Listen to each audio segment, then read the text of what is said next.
दोस्तों, हमारी नई वीडियो में आपका स्वागत है। बांग्लादेश में बवाल से भारत ने इस काम के लिए बनाया प्लान। क्या चीन से होगी टक्कर? क्या बांग्लादेश को भारी पड़ रही पाकिस्तान से दोस्ती? बड़े संकट में फंसा कपड़ा उद्योग, जिन्ना का देश तोड़ रहा कमर।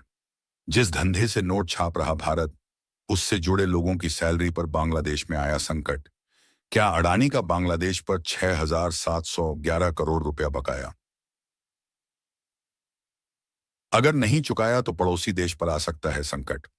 दोस्तों, आगे बढ़ने से पहले हमारे इंडियन आर्मी के लिए वीडियो को लाइक और चैनल को सब्सक्राइब जरूर कर लें और जय हिंद जय भारत जरूर लिखे दें।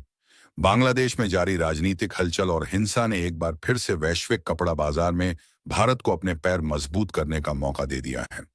फिलहाल भारत ग्लोबल कपड़ा मार्केट के टॉप 5 देशों में शुमार है। भारत का कपड़ा उद्योग सदियों पुराना है, जो हैंडलूम से मॉडर्न कपड़ा मिलों तक पहुंच गया है। कभी भारतीय कपड़ों की दुनिया भर में तूती बोलती थी। कई देशों में तो भारत नाम ही कपास की पहचान था। पड़ोसी देश चीन से रेशम और भारत से कपास पश्चिमी देशों को एक्सपोर्ट किए जाने वाले सबसे ज्यादा डिमांड वाले सामानों में शामिल थे। लेकिन भारत अपने इस दबदबे को कायम नहीं रख पाया और चीन, जर्मनी, वियतनाम, बांग्लादेश जैसे देशों ने ग्लोबल कपड़ा मार्केट पर अपनी पकड़ मजबूत कर ली। अब बांग्लादेश में जारी राजनीतिक हलचल और हिंसा ने एक बार फिर से वैश्विक कपड़ा बाजार में भारत को अपने पैर मजबूत करने का मौका दे दिया है। फिलहाल भारत ग्लोबल कपड़ा मार्केट के टॉप 5 देशों में शुमार है। ग्लोबल कपड़ा मार्केट में उत्पादन की कम लागत, बेहतर मशीनरी, कपास का सबसे ज्यादा उत्पादन होने और बढ़िया क्वालिटी के कच्चे माल की वजह से चीन का दबदबा है।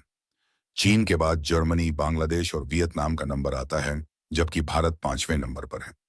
यहां पर यह जानना बेहद जरूरी है कि बड़ी टेक्सटाइल्स इंडस्ट्री के बावजूद भारत निर्यात में बांग्लादेश से पीछे है। आंकड़ों के मुताबिक भारत की टेक्सटाइल्स इंडस्ट्री 150 अरब डॉलर की है, जबकि बांग्लादेश की इंडस्ट्री साइज में काफी छोटी है। लेकिन भारत का निर्यात करीब 40 अरब डॉलर का है, जबकि बांग्लादेश का 45 अरब डॉलर का है। भारत का रेडीमेड गारमेंट एक्सपोर्ट बांग्लादेश के मुकाबले 1/3 है। गैस की कीमतें बढ़ने के बाद हुई समस्या। रिपोर्ट में बताया गया है कि इसकी शुरुआत फरवरी 2023 में हुई, जब बांग्लादेश की सरकार ने गैस की कीमतों में अचानक 150% से ज्यादा की बढ़ोतरी कर दी। इसके चलते 11.98 प्रति यूनिट से बढ़कर यह 30 प्रति यूनिट हो गई। खर्च में असामान्य वृद्धि के चलते प्रमुख घरेलू कपड़ा निर्यातकों ने ऑर्डर बुक करने से दूरी बनाई और बड़ी मात्रा में उन ऑर्डर पाकिस्तान चले गए। कर्मचारियों को सैलरी देना भी मुश्किल। बांग्लादेश में हालात इस कदर बिगड़ चुके हैं कि कपड़ा व्यावसायिक अपने कर्मचारियों को सैलरी तक नहीं दे पा रहे हैं। बुधवार की सुबह टीएनजेड अपैरल लिमिटेड के कर्मचारियों को सितंबर महीने के मेहनताना मांगने के लिए सड़क पर उतरना पड़ा। सैकड़ों प्रदर्शनकारियों ने सुबह सुबह ढाका मयमनसिंह हाईवे को बाधित कर सैलरी देने की मांग की।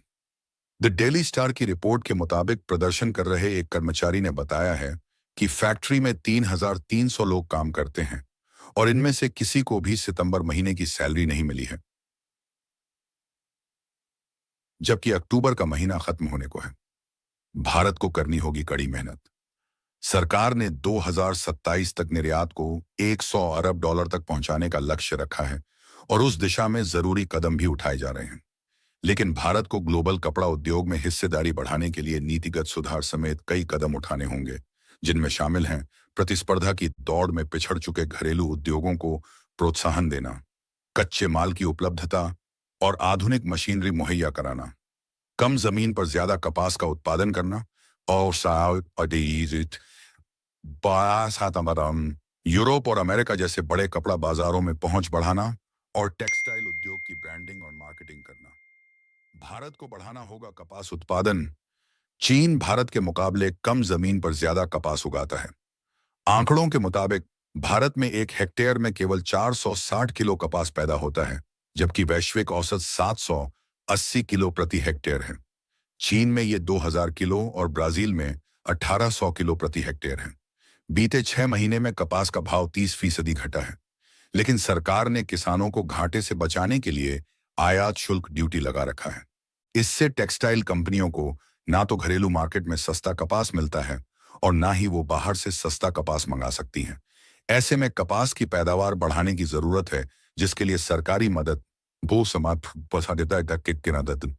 ठोस रणनीति और इनोवेशन की जरूरत रहेगी। बांग्लादेश का कपड़ा उद्योग मुश्किल से गुजर रहा है। देश की कपड़ा मिलों के पास इस समय बड़े ऑर्डर का अभाव है। खास बात यह है कि बांग्लादेश की अंतरिम सरकार जिस पाकिस्तान को गले लगाने को बेकरार है, वही उनके देश के कपड़ा उद्योग की कमर तोड़ रहा है। ढाका, बांग्लादेश में मोहम्मद यूनुस सरकार पाकिस्तान से गलबहियां करने को बेकरार है, लेकिन दूसरी तरफ पाकिस्तान उनके देश की कमर तोड़ रहा है। बांग्लादेश की टेक्सटाइल्स इंडस्ट्री इन दिनों मुश्किल दौर से गुजर रही है। इसके पीछे पाकिस्तान वजह है। बांग्लादेश का घरेलू कपड़ा उद्योग अपने एक्सपोर्ट के लिए जाना जाता था, लेकिन आजकल इसे ऑर्डर पाने के लिए संघर्ष करना पड़ रहा है। खास बात यह है कि इसी दौरान पाकिस्तान के कपड़ा उद्योग में तेजी से उभार हो रहा है। बांग्लादेश का ऑर्डर पाकिस्तान हुआ शिफ्ट। बांग्लादेश के मीडिया आउटलेट डेली स्टार की रिपोर्ट के अनुसार बांग्लादेश को मिलने वाले ऑर्डर की बड़ी मात्रा पिछले 2 सालों में पाकिस्तान के पास पहुंच गई है।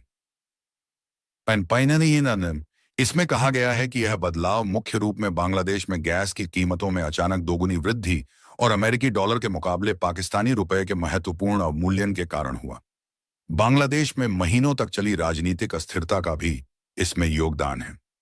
डेली स्टार ने बांग्लादेश की कपड़ा मिल लिटिल ग्रुप के चेयरमैन खुर्शीद आलम के हवाले से बताया कि इस कदम से स्थानीय होम टेक्सटाइल्स निर्यातकों को भारी नुकसान उठाना पड़ा। गैस कीमतें बढ़ने से पहले वर्क ऑर्डर कम पर थे। आलम ने कहा कि हालांकि घरेलू कपड़े का निर्यात धीरे धीरे ठीक हो रहा है। पाकिस्तान को क्यों मिल रही बढ़त? पाकिस्तान को एक बड़ा फायदा यह है कि उसके पास कपास आसानी से उपलब्ध है। वहीं बांग्लादेश कपास की 98% की मांग को पूरा करने के लिए आयात पर निर्भर है। पाकिस्तानी न्यूज चैनल समा टीवी की रिपोर्ट के अनुसार पाकिस्तान का कपड़ा निर्यात इसी साल अगस्त में पिछले 26 महीने में उच्चतम स्तर पर पहुंच गया, जो 1.64 अरब डॉलर था। पिछले साल की तुलना में यह 13% की वृद्धि है। भारत पर भरोसा जता रहे ब्रांड्स। अमेरिका की USITC United states international trade commission के मुताबिक बांग्लादेश में राजनीतिक अस्थिरता के कारण कपड़ा निर्यात के लिए भारत की विश्वसनीयता बढ़ती जा रही है।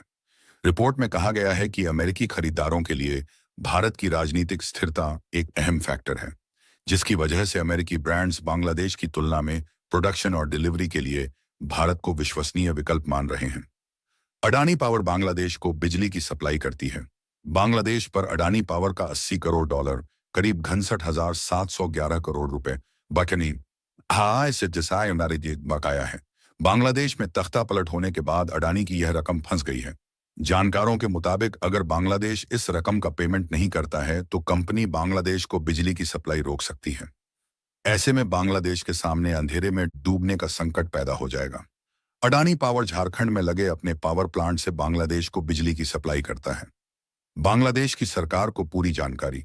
इस बकाया रकम के बारे में बांग्लादेश की अंतरिम सरकार को पूरी जानकारी है। बांग्लादेश बैंक के नए गवर्नर एहसान एच मंसूर ने ब्लूमबर्ग को दिए एक इंटरव्यू में कहा कि अगर हम अडानी पावर को यह रकम नहीं चुकाते हैं तो कंपनी हमें बिजली देना बंद कर देगी।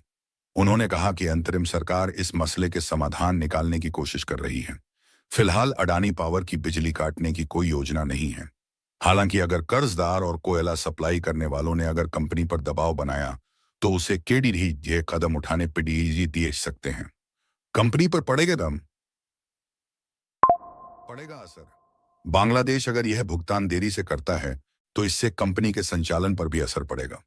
दरअसल अडानी ग्रुप पिछले कुछ समय से देश के बाहर तेजी से अपने कदम फैला रहा है। इनमें पड़ोसी देशों श्रीलंका, बांग्लादेश, देश, भूटान और नेपाल पर खास नजर है। अगर बांग्लादेश बिजली का भुगतान रोकता है या देरी से करता है तो अडानी ग्रुप की इन दिशाएं में चल रही योजनाओं को झटका लग सकता है। वीडियो देखने के लिए धन्यवाद।